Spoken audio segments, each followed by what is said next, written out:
Halo YouTube, selamat malam, selamat malam, selamat pagi, selamat siang, selamat sore, kapanpun dan dimanapun kalian nonton vlog ini. Kembali lagi bersama gue dengan Antonio Ilyas. Dan untuk saat ini, untuk di video ini, gue akan membuka kepikiran untuk ide untuk membuka satu satu sesi baru, yaitu Q&A atau istilahnya kayak tanya jawab gitu loh. Karena apa?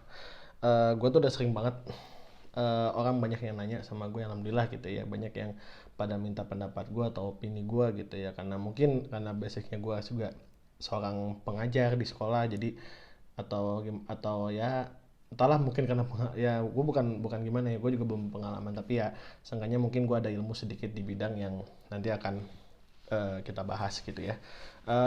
Untuk di video ini kita buka part pertama dulu. Ini hanya akan rangkuman dari beberapa soal yang gue dapat dari temen gue, atau dari orang yang gue kenal, melalui DM, Instagram, ada yang WhatsApp, atau bahkan ketika kita itu ngobrol langsung, ketemu cicat gini gitu, ketemu ngobrol langsung gitu ya.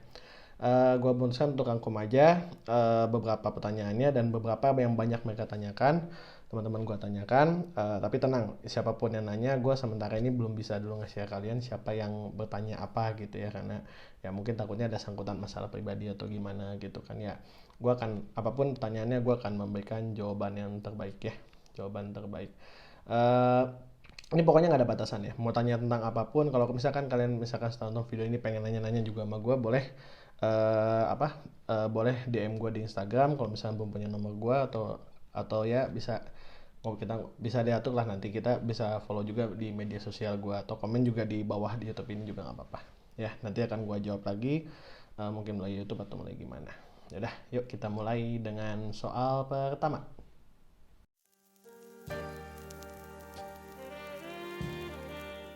Karena apa ya, kalau menurut gue, pengalaman gue pribadi ya, mobil ataupun motor tua itu eh, secara nggak langsung bisa bisa memberikan memberikan pengalaman atau mengajarkan kita tentang kesabaran. Jadi kesabaran, sabarnya gini, sabar misalnya benerin ya kalau misalkan dia lagi ada masalah.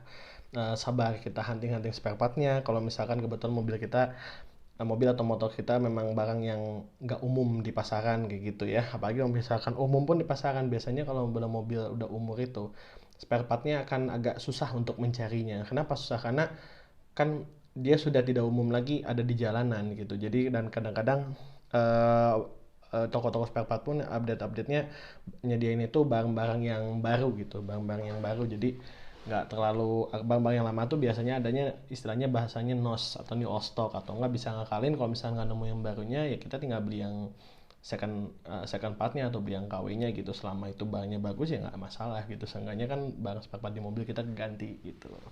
Terus tanpa sadar juga, terus tadi juga sabar juga kita ngebangunnya. Kalau misalkan mobilnya perlu restorasi, kan pasti kalau kendaraan tua itu kan pasti perlu restorasi dikit-dikit, touch up dikit-dikit, rapi-rapi dikit-dikit. Itu kesabaran itu seru itu sebenarnya. Kalau misalnya itu bisa dinikmati prosesnya, jadi hikmahnya itu segala sesuatu itu bisa kita dapetin eh perlu dengan perjuangan gitu. Kadang-kadang hanya dengan benerin hal kecil, tapi itu kepuasan itu luar biasa. Apalagi kalau kalian misalnya kalian coba ngulik sendiri gitu ya, atau benerin sendiri, itu akan kepuasannya luar biasa gitu. Nah, terus ada tambahan juga, itu jadi hikmah buat kita juga apa? Kalau misalnya kita nggak benerin sendiri kendaraan kita, karena misalnya keterbatasan montir atau keterbatasan dana, sering dialamin sama gue gitu kan, ya kan. Nah, jadi kadang-kadang coba benerin sendiri, kadang-kadang kalau misalnya berhasil kan ya kita jadi puas dan kita jadi punya ilmu pengetahuan baru tentang, ada pengalaman baru tentang di situ gitu ceritanya. Jadi ya nggak ada salahnya lah buat ngisi-ngisi waktu, buat apalagi kalau yang hobi, mantap gitu.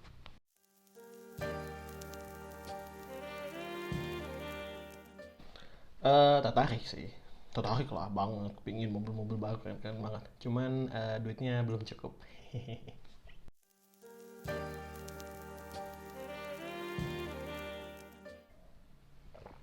hmm, Tergantung waktunya. Intinya peran kita harus tepat. Jadi kalau misalnya apa, misalnya kita dalam dalam situasi apa apa yang kita tahu ini, apa sesuatu yang pengetahuan yang kita tahu ini, kita ada dalam situasi dengan orang yang sudah lebih pengalaman, sudah lebih tahu atau sudah lebih senior akan hal itu. Nah, kalau saran gue sih kalau kita dalam situasi itu lebih baik kita merendah, kita pura-pura nggak tahu. Karena apa? Walaupun hal itu hal yang sama, dan sudah pernah kita pelajari sebelumnya, tapi nggak ada salahnya kita kalau dalam momennya ada orang itu ya kita belajar lagi dari dia gitu, sedikit tanya-tanya gitu dari beliau atau dari senior kita gitu, kita tanya-tanya. Mungkin ada yang nggak, sebelum tentu juga kan 100% yang selama ini kita tahu akan sama teorinya dengan orang lain. Mungkin dengan ada pengalaman orang lain akan lebih banyak pengetahuan baru buat kitanya gitu. Nah, kalau misalnya kita ngadepin orang yang lebih tahu gitu, yang yakin dia lebih senior gitu, nggak apa-apa. Soalnya kita bukan kita merendah, tapi kita kan mencari hal baru gitu. Walaupun ilmu itu sudah terbatas, tapi sudah tahu kita semuanya, tapi kan kita perlu cari hal baru. Mana tahu ada hal-hal yang ternyata begitu teh karena sebabnya gini-gini misalkan kayak gitu. Nah, kalau misalnya kebalik, kalau situasinya misalkan kita dihadapin dengan orang-orang yang baru yang belum tahu akan hal itu, dan kita sudah tahu akan hal itu walaupun pengetahuan kita masih belum seberapa gitu ya. Saran gue sih lebih baik kita share aja apa yang kita tahu gitu, yang pengalaman kita gitu, yang real, apalagi yang sudah pernah kita alamin, yang sudah kita tahu. Kalau kita sudah tahu dan belum mencoba, kita bilang aja, gue belum pernah nyoba sih, tapi sepengalaman gue dan gue baca-baca sih katanya kalau misalnya diginiin itu akan jadinya begini begitu. Share aja apa yang kita tahu gitu. Jangan ya istilahnya yang penting penyampaiannya itu kita harus dengan baik, dengan tenang nyampainya. Jangan ada penyampaiannya itu kita tuh mengintimidasi orang, dan apalagi sampai menyudutkan orang gitu ya. Jadi kayak, wah lu mau nggak tahu gini-gini, jangan kayak gitu. Orang kan bertanya sama kita kasih tahu lah dengan baik, karena hakikatnya semua yang ada di sekitar kita ini adalah ilmu. Ilmu itu kan harus dibagi ya. Ilmu sebaik-baiknya ilmu adalah yang dibagi gitu.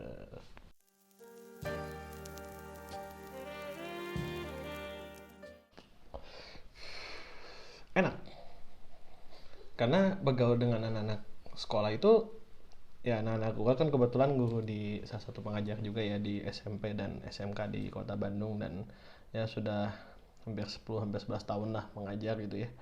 Ya sadar nggak sadar ketika kita berhadapan dengan anak sekolah itu kan mereka masih remaja baru gitu kan, si remaja baru, dan sadar nggak sadar itu kadang-kadang ketika kita ngeliat senyumnya mereka, kita lihat polosnya mereka gitu. Walaupun kadang-kadang remaja-remaja SMA atau SMA itu kan kadang-kadang udah remaja tanggung yang merasa mereka sudah dewasa, tapi mereka memang lagi proses dewasa gitu. Dan ketika proses dewasa itu mereka tuh haus akan hal baru, dan mereka bertanya sama kita gitu. Dan ketika mereka puas atas jawaban yang kita berikan itu, kita sensasinya senangnya luar biasa. Dan sadar nggak sadar, bergaul dengan anak SMA, dengan anak itu, bukan dengan berteman, kita berhubungan dengan anak-anak sekolah itu membuat hati dan pikiran kita itu merasa muda terus gitu. Gitu.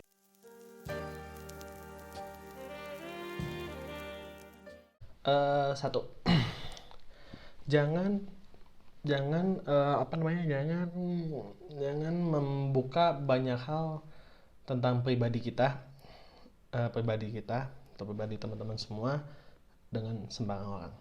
Yang kedua, bila pun ada satu masanya atau satu momennya, teman-teman semua atau kita gitu, teman-teman semua mempunyai satu masalah yang harus di-share dengan orang lain ya.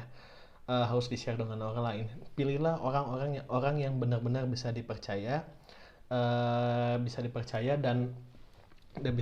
dan yakin, dan usahakan juga kita pun harus bisa aware dengan momen orang tersebut, apakah orang itu lagi santai atau enggak gitu. Karena takutnya gini, kalau misalnya orang itu lagi santai, lagi tenang, dia akan bisa membantu menangani masalah kita dengan baik. Tapi kalau orang itu lagi pusing juga, takut, apalagi misalnya ada misalnya orang itu juga ada kepentingan atau gimana, itu akan jadi, takutnya nanti jalan keluar yang diberikannya itu belum tentu 100% sebaiknya begitu gitu ya. Mudah-mudahan kalian dan cari orang yang tepat, dan pokoknya gimana caranya usahakan orang itu, pokoknya kuncinya orang itu lagi santai dan meyakinkan. Nah, tapi satu lagi nih, yang ketiga, sebenarnya kita nggak akan pernah bisa selamat dari omongan orang lain, nggak akan pernah bisa. ya. Paling kita manusia biasa loh, pasti aja orang itu pasti akan ada ngomong kita, ya kan. Orang itu ngomong kita. Nah, untuk ngadepin seperti ini, gue menyarankan, saran terbaik gue adalah kita harus belajar untuk mulai menggunakan jurus jangan ditanggepin, atau bahasa lainnya adalah bodoh amat, ya. Jangan sampai kita tidak terpengaruh dengan omongan orang tersebut, walaupun orang tersebut nggak langsung ngomong, misalkan ngomongnya secara dengan lewat orang lain kayak gitu ya, terus kita dengar. Nah, kita jangan sampai terpengaruh, kita jadi galau, jadi stres, jadi depresi, atau jadi jadi oh my god, jadi kayak gitu kan. Jadi kayak gitu kan, misalnya kayak gitu kan, sorry ya kan, jadi galau misalnya, tendang mejanya, atau jadi galau, depresi dan segala macam gitu ya, ya kan. Nanti orang-orang itu ketika melihat respon kita seperti itu, dia akan lebih semangat lagi buat ngomongin kita. Dia akan semangat lagi, dia kena nih, dia akan seneng ngeliat kita gundah, gelisah, galau, gundah merana, itu dia akan seneng. Nah, intinya ya, ketika kalian mendengar seperti itu, tanggapi pertama, jangan ditanggapin atau bodoh amat, lalu hadapi dengan tenang. Apabila tidak bisa dihindari, hadapi dengan tenang, ya. Nah, kalau misalkan kadang-kadang hati kita memang nggak dibungkiri, kadang-kadang manusia benar-benar kepikiran gitu ya, nggak bisa tenang atau gimana, usahakan di depan orang itu atau perkumpulan itu yang ngomongi kita itu, ya. Ini kan kadang-kadang ngomong kita nggak satu atau dua orang, nggak hanya satu orang, kadang-kadang hanya ada beberapa orang, dan ada kalanya kita ada di momen tersebut dan kita nggak bisa menghindar gitu kan. Nah, berpura-puralah untuk tenang, oke, gitu.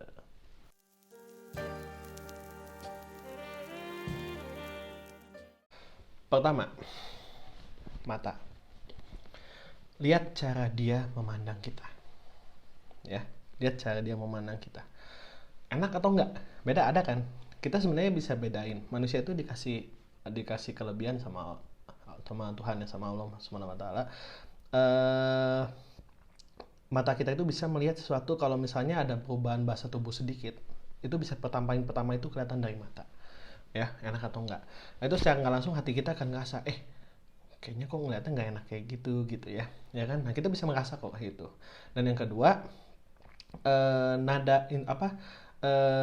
perhatikan dengan detail kata kalimat, nada bicara, terus sesuatu kalimat, nada bicara, atau intonasi dan segala macam, intonasi bicara gitu ya, bahasa komunikasinya gitu. Mungkin ada teman yang lebih paham, bisa diperjelas, ditulis di komen di bawah gitu ya. Nah, sesuaikan dengan situasinya.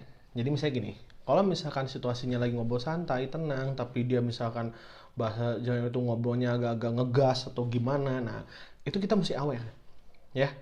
Ini orang kayaknya ada sesuatu sama kita, tapi kita jangan langsung refleks, kenapa lu gak enak sama gue, jangan kayak gitu. Tanggapi dulu dengan tenang, karena ini bisa berarti macam-macam gitu. Nah, jadi kita harus ngumpulin dulu, pertama dari mata, kedua dari nada bicara, ketiga intonasi, keempatnya kalimat, ya. Selanjutnya kita olah dengan feeling atau intuisi kita olah, kita lihat, kita lihat apakah nih orang ada tampak kelihatan ada something nggak sih sama kita, atau agak sentimen nggak sih sama kita gitu. Dan itu bisa kejawab sendiri kok lama-lama, asalkan kita belajar untuk selalu tenang, ya. Kalau tenang itu kita bisa berpikir dengan tenang, dan bisa melihat situasinya dengan tenang. Jadi sehingga kita pun bisa tahu nih, kalau misalnya situasi lagi tenang, ya kita nggak usah ikut ngegas juga. Jadi kita juga jawab dengan tenang atau kalemin situasi, ya. Jangan sampai misalkan situasi misalkan temponya udah agak panas nih situasinya, agak panas nih situasinya kan, ya udah kita rem aja, kita tetap tenang. Jangan sampai kita jadi merusak perkumpulannya, atau enggak merusak pembicaranya, walaupun kita hanya bicara berdua sama dia atau banyakan sama dia, tetap buat situasinya tenang. Karena paling bagus itu, pertarungan yang paling bagus adalah pertarungan yang paling bisa dihindari. Jadi tenang aja, tenang tapi waspada, aware aja kita. Jadi supaya kita lebih hati-hati dalam bertindaknya gitu. Apalagi sama orang itu, kita kan nggak tahu dia punya kesal sama kita apa. Nah, kita juga introspeksi lah, mungkin kita ada salah yang tidak sadar, atau ada sesuatu yang kita lakukan yang nggak enak buat dia, yang itu juga selanjutnya kita introspeksi diri aja gitu ya. Karena nggak memungkiri kita juga bisa berbuat salah, kita manusia gitu kan, gitu.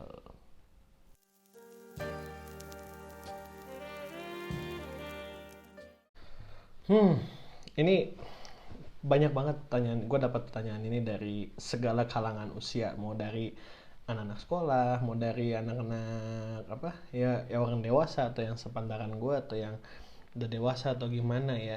Kata minder ini tuh sering banget karena mereka minder mereka merasa orang lebih pintar dari dia atau orang lebih hebat dari dia. Nah, jawabannya satu, gimana cara kita mengatasi minder ya, mengatasi minder atau menghilangkan minder. Proud to yourself, ya, proud to myself, banggalah dengan diri kita sekarang, apapun kelebihan kita, kekurangan kita, ya, itu adalah yang sudah diberikan terbaik oleh Allah Subhanahu Wa Taala, ya, itu sudah diberikan terbaik oleh Allah, oleh itu diberikan terbaiknya seperti ini. Kenapa kita masih ada kekurangan? Supaya kita masih mau belajar. Kita belajar seumur hidup loh, ya, kita belajar seumur hidup loh, ya kan. Makanya kita harus bangga sama diri kita sendiri, ya pede aja, udah maju aja, kalaupun salah namanya juga kita belajar kok. Jangan takut salah, itu kuncinya. Kalau salah kita belajar. Lebih baik orang melakukan itu kalah karena melakukan kalah karena kalah kalah karena salah, ya, karena kalah karena salah daripada kalah karena tidak pernah melakukan apa-apa atau karena tidak berani untuk melakukan apa-apa gitu. Coba aja, beranikan aja. Kalau salah ya udah, kita coba lagi gitu loh. Ilmuwan juga nggak sekali sekali dua kali kok menemukan penemuan itu. Mereka trial dan error ratusan ribuan kali. Apalagi kita yang orang biasa gitu. Wajar aja kalau kita salah, ya kan. Yang penting kita berani untuk melakukannya, berani untuk menghadapinya, dan yakinlah alam semesta itu adil gitu. Pasti akan ada momennya kita akan menang gitu. Kita akan bisa menempel dengan, kita akan bisa nggak minder lagi dan bisa setara dengan orang yang kita kagumin gitu.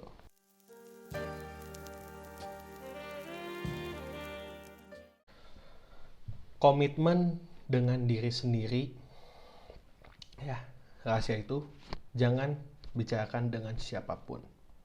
Kalau perlu, lupakan sementara rahasia itu, apalagi kalau rahasia orang yang kita tahu gitu.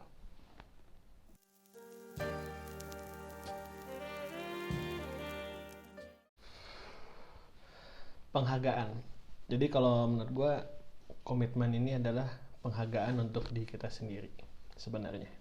Kenapa? Kalau misalkan kita berkomitmen, ya, kalau misalkan kita berkomitmen itu kita berarti menghargai diri kita sendiri dan kita juga menghargai orang lain. Nah, kan orang bijak bilang kalau misalnya kita mau dihargai orang, ya kita juga harus bisa menghargai orang lain gitu. Nah, itulah kalau komitmen sementara ini, komitmen menurut gue gitu. Oke deh, kalau gitu sesi Q&A ini sementara cukup sampai sini ya. Nanti kita lanjutin lagi bila ada teman-teman yang mau menambahkan atau mau ada pertanyaan tentang apapun, bebas ya. Yang penting jangan tanya soal matematika karena saya tidak paham gitu kan. Silakan komentar di bawah atau boleh juga DM Instagram saya. Nah, ada di sini DM Instagram saya ya. Oh ya, jangan lupa juga tolong di subscribe dan karena biar kita senang dan kita jadi tenang, subscribe kan gratis ya, jadi jangan lupa di subscribe. Apalagi ya, udah deh, segitu dulu aja. Terima kasih telah menonton. Assalamualaikum warahmatullahi wabarakatuh.